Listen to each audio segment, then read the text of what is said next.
Hello everyone.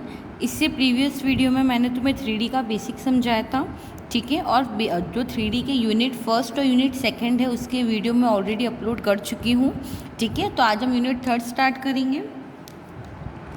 So unit third का तुम्हारा topic है एलिप्सॉइड। इसमें तुम्हारे दो टॉपिक आते हैं, एक है तुम्हारा एलिप्सॉइड, एक है तुम्हारा पैराबोलिक, है ना। तो आज हम स्टार्ट करेंगे एलिप्सॉइड। सबसे पहले एलिप्सॉइड में हम पढ़ेंगे अबाउट अ नॉर्मल, कि हमारी नॉर्मल क्या होती है। What is normal? नॉर्मल को हम लोग हिंदी में बोलते हैं अभिलंब,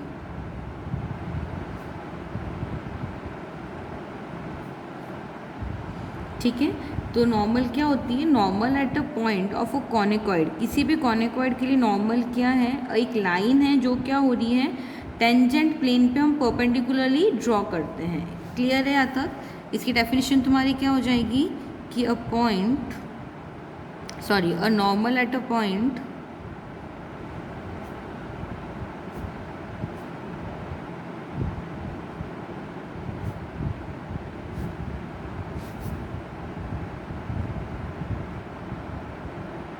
on a conicoid is the line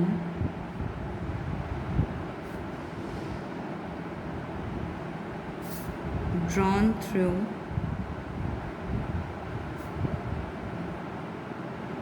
that point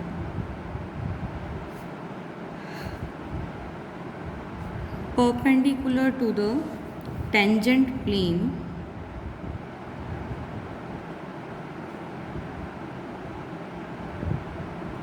at that point। Clear है? डेफिनेशन क्या बोल रहा है कि नॉर्मल क्या है? Normal at a point of a conicoid is a line. Normal हमारे कॉनिकॉइड पे किसी भी पॉइंट पे एक ऐसी लाइन है जो क्या होगी, परपेंडिकुलरली हम लोग ड्रॉ करेंगे टू द टेंजेंट प्लेन, वो हमारी नॉर्मल हो जाएगी। क्लियर है यहाँ तक? अब इसकी इक्वेशन निकाल लें, इक्वेशन ऑफ नॉर्मल।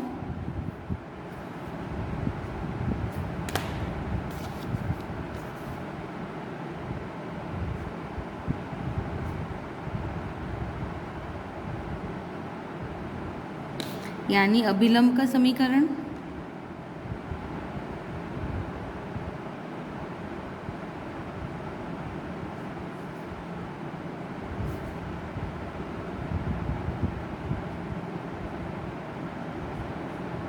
तो देखो, अभिलंब का समीकरण या फिर इक्वेशन ऑफ नॉर्मल निकालने के लिए हम क्या करें, हम मान लें कि नॉर्मल क्या है हमारा, eight a point x1 y1 z1 है। और हमारी इलिप्सॉइड की इक्वेशन हमें पता ही है क्या होती है, standard equation of ellipsoid x² upon a² plus y² upon b² plus z² upon c² equal to 1, ठीक है। So to find the equation of normal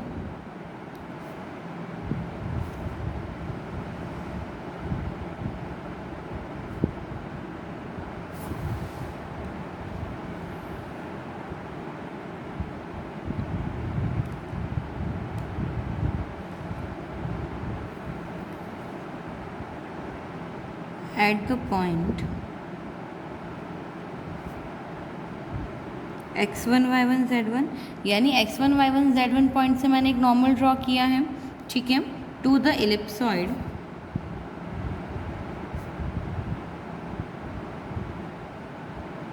ellipsoid की इक्वेशन मुझे पता है, मेरी हो जाएगी x² upon a² plus y² upon b² plus z² upon c² equal to 1।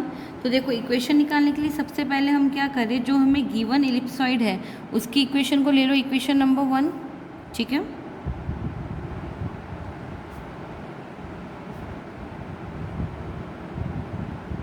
We know x² upon a² plus y² upon b² plus z² upon c² equal to 1 है। इसको ले लो इक्वेशन नंबर 1। अब हम इक्वेशन नंबर 1 के किसी भी point P से हम क्या करेंगे, उसके टेंजेंट प्लेन का एक इक्वेशन बना लें। सो एट एनी पॉइंट P जिसके कोऑर्डिनेट मेरे क्या हो जाएंगे, x1, y1, z1 of ellipsoid, equation of a tangent plane,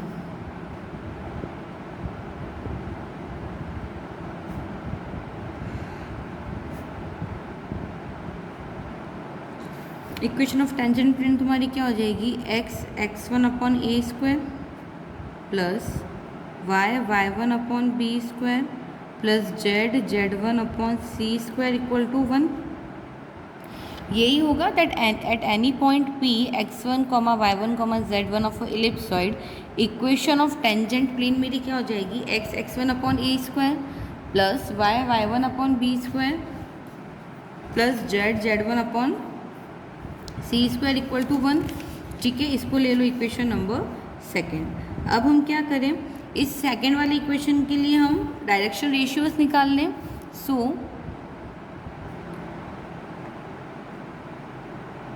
direction ratios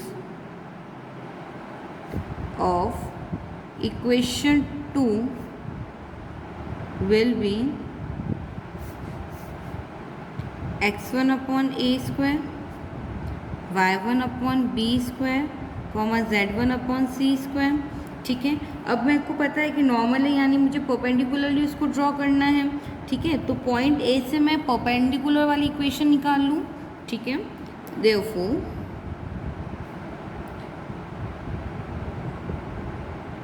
equation of normal at point P,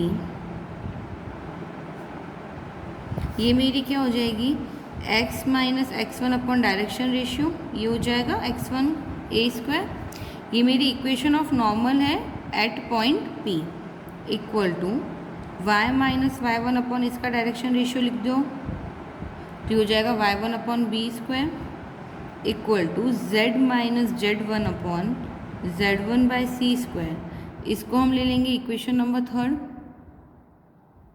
ठीक है, अब देखो हमने क्या माना कि किसी भी मूल बिंदु से स्पर्शक तल पर डाले गए लंब की लंबाई, ठीक है, p है। यानी हमने क्या किया, ओरिजिन से हमने एक परपेंडिकुलर डाला है टेंजेंट प्लेन पे, जिसकी लेंथ मैंने क्या मान ली, p।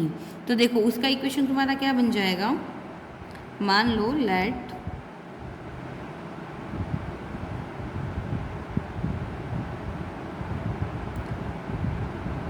perpendicular is drawn from origin of a tangent plane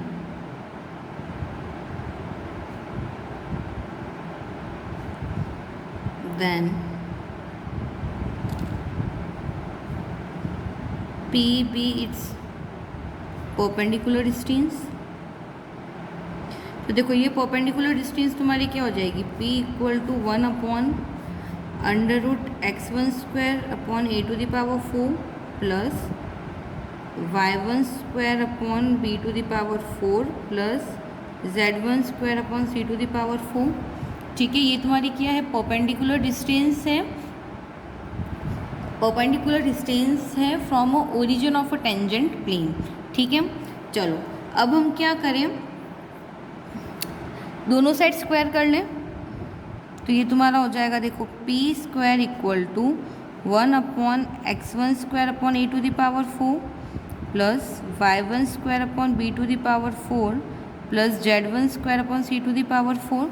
फिर हम इसका क्रॉस मल्टीप्लाई करा लें, तो देखो मेरी इक्वेशन क्या बन जाएगी, ये हो जाएगा तुम्हारा x1 a स्क्वायर p का होल स्क्वायर, वापस ब्रैकेट खोलोगे तो क्या बन जाएगा, x1 square p square a square की पावर स्क्वायर यानी a to the power 4 plus individual term में इसका क्रॉस मल्टीप्लाई करा रही हूँ मैं, है ना। तो ये मेरा हो जाएगा y1 upon b square p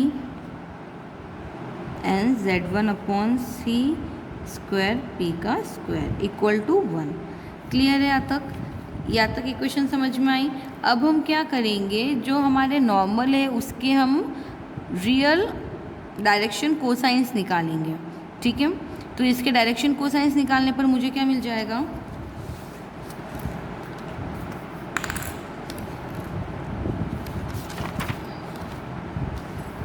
therefore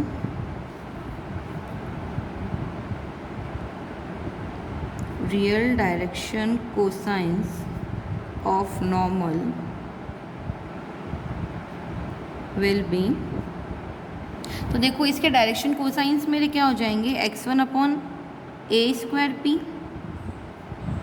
y1 upon b square p and z1 upon c square p.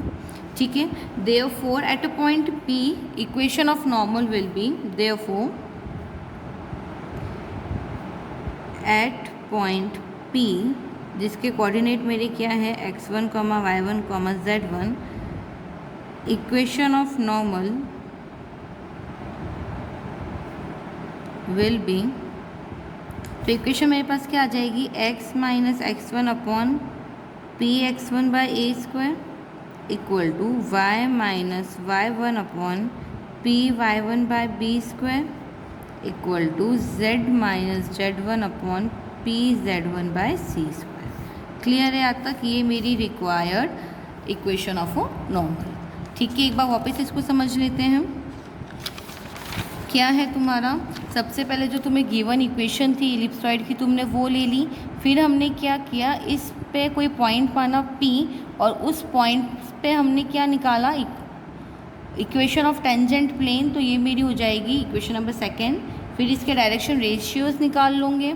ठीक है, डायरेक्शन रेशियोज निकालने के बाद इक्वेशन ऑफ नॉर्मल निकालेंगे पॉइंट P पे, तो ये मेरा क्या हो जाएगा, x minus x1 upon a square, y minus y1 upon b square, z minus z1 upon z1 by c square. Clear है आज तक। फिर हमने क्या किया, हमने एक परपेंडिकुलर ड्रॉ करी from the origin of a tangent, ठीक है, जिसकी हमने डिस्टेंस पानी P, तो हमने परपेंडिकुलर डिस्टेंस का फॉर्मूला लगा के डिस्टेंस निकाल ली, दोनों साइड स्क्वायर किया, हमारे पास ये इक्वेशन आ गया। उसके बाद इस इक्वेशन से हमने क्या किया, इसके डायरेक्शन कोसाइंस निकाल लिए और फिर हमने बना the equation of normal. Clear है यहाँ तक।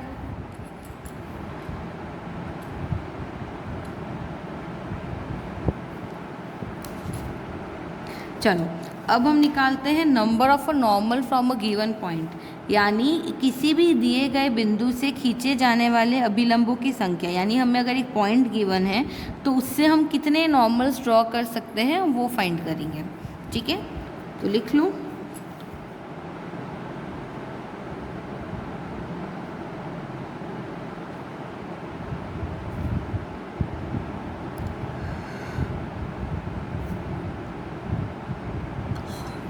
number of a normal from a given points, यानी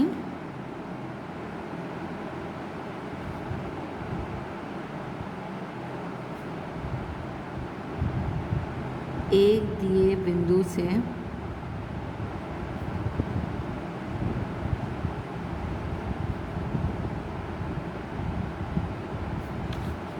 खींची जाने वाली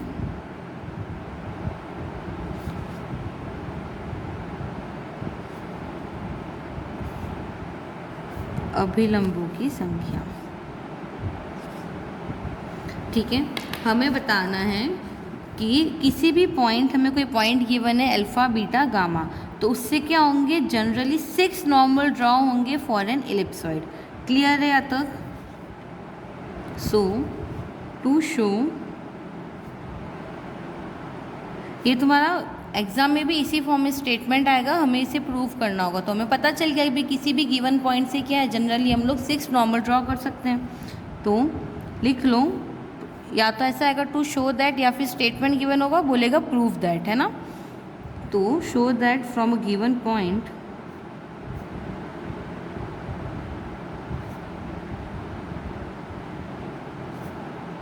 alpha beta gamma 6 normals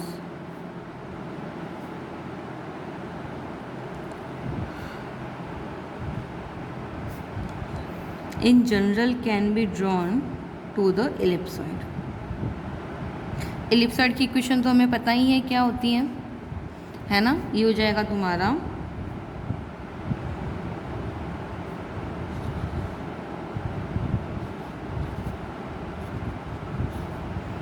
equation of ellipsoid मेरी क्या हो जाएगी, अभी से प्रीवियस वीडियो में भी हमने लिखी है, x square upon a square plus y square upon b square plus z square upon c square equal to 1। इसको ले लो इक्वेशन नंबर 1। अब देखो हमने क्या किया है, जो ये हमारी इक्वेशन नंबर 1 है, ये जो इलिप्सॉइड है इसके किसी पॉइंट P पर हमने क्या किया है, नॉर्मल ड्रॉ किया है, तो उसका समीकरण हमने निकाला था। ठीक है, तो देखो ये हो जाएगा तुम्हारा equation of normal at point P, x minus x one upon x1 by a square, ये वाली इक्वेशन लिख लूँ मैं। तो देखो ये तुम्हारा हो गया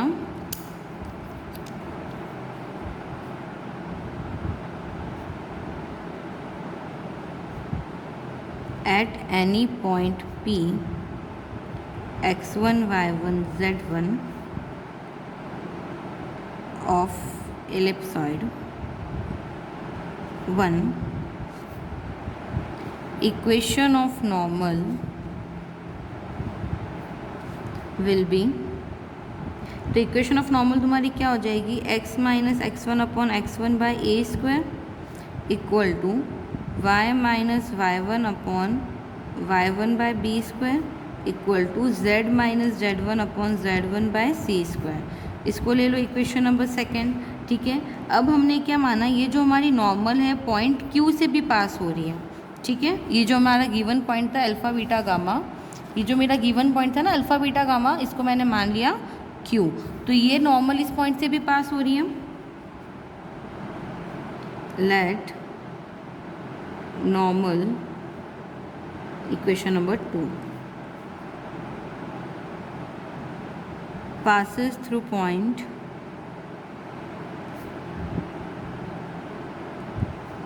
Q alpha beta gamma, therefore ये देखो इससे पास हो रही तो तुम्हारा क्या हो जाएगा, ये हो जाएगा a square alpha minus x1 by x1, यानी जहाँ पर मेरा x y z था वहाँ पे अब क्या आ जाएगा मेरे पास, अल्फ़ा बीटा गामा आ जाएगा। ठीक है, ये ए स्क्वायर बी स्क्वायर सी स्क्वायर क्या हो गया तुम्हारा, रेसिप्रोकल में चला गया, तो ये हो जाएगा b square beta minus y1 upon y1 equal to c square gamma minus z1 upon z1 equal to r। ये हमने माना है, इसको ले लो इक्वेशन नंबर 3। क्लियर है यहाँ तक। अब यहाँ से क्या कर सकते हो, देखो फर्स्ट को फोर्थ से कंपेयर कर लो, सेकंड को भी फोर्थ से कंपेयर कर लो और थर्ड को भी फोर्थ से कंपेयर करोगे तो तुम्हें क्या हो जाएगा, x1 y1 z1 की वैल्यू मिल जाएगी। मैं एक निकाल के दिखा देती हूँ। तो देखो इसको ले लो first second third and fourth, compare करेंगे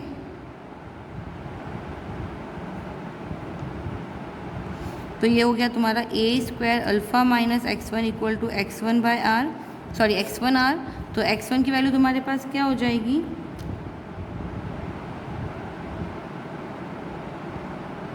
ये हो जाएगा तुम्हारे पास alpha upon 1 plus r by a square. कैसे निकालोगे, ये देखो a square alpha minus x1 upon r equal to x1, ऊपर नीचे दोनों साइड क्या करो, ए स्क्वायर का डिवाइड दे दो, तो ये तुम्हारा हो जाएगा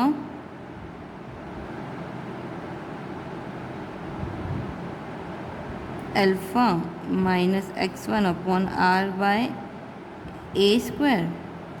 ठीक है, फिर हम क्या करें इसमें, ए स्क्वायर प्लस ये हो जाएगा x1 equal to alpha upon r by a square minus x1 upon r by a square, इसको माइनस में भेज दो तो ये हो जाएगा x1 minus x1 upon r by a square alpha r by a square, x1 common ले लो तो ये हो जाएगा 1 minus r by a square. अच्छा ये माइनस है, यहाँ पे आके प्लस हो जाएगा, है ना। ठीक है, फिर इसको इस साइड भेज दोगे तो तुम्हारा ये टर्म आ जाएगा पूरा। चलो ये जो हमें चाहिए वापस रिक्वायर्ड टर्म ये मेरे पास आ जाएगी। ठीक है, सिंपली मैंने इसको डिवाइड किया है और x1 वाले टर्म को सेपरेट किया है और बाकी टर्म्स सेपरेट की है इस तरीके से। क्लियर है यहाँ तक। ऐसे ही सिमिलरली तुम्हारा क्या आ जाएगा, y1 आ जाएगा जिसकी वैल्यू हो जाएगी b upon 1 plus r by b square Z1 आ जाएगा तुम्हारे पास gamma upon 1 plus r by c square. Clear है यहाँ तक?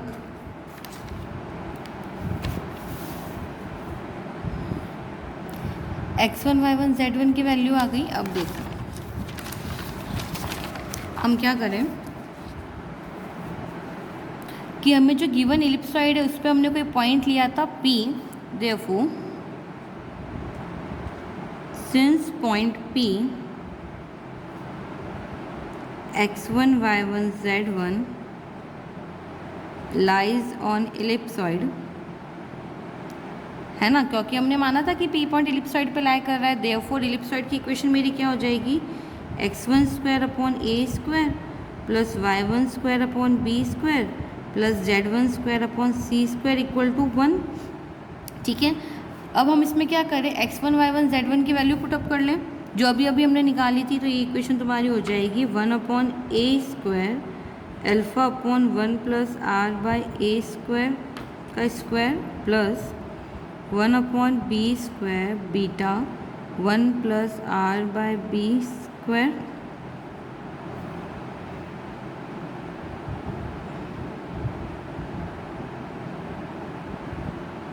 ये मेरे पास फाइनल इक्वेशन आएगी। ठीक है, अब देखो इस वाली इक्वेशन की तुम्हारी मैक्सिमम पावर क्या है, 6 है। ठीक है, maximum degree of given equation is 6, therefore 6 normal इसमें एग्जिस्ट करेंगे। क्लियर है यहाँ तक? यानी इसकी मैक्सिमम डिग्री 6 आ गई, यानी इस वाले जो हमारी इलिप्सॉइड है, इस इलिप्सॉइड के लिए किसी भी पॉइंट अल्फ़ा बीटा गामा पर हमारे 6 नॉर्मल्स होंगे जो हम इस वाली इक्वेशन से फाइंड करेंगे। सो आई होप ये दोनों क्वेश्चन सभी को अच्छे से समझ में आ गए होंगे। ये क्वेश्चन कम तुम्हारा एक तरीके का थ्योरम फॉर्म था। क्लियर है यहाँ तक? इसके जो बचे हुए थ्योरम्स हैं वो मैं इसके नेक्स्ट वीडियो में कराऊंगी। Thank you so much.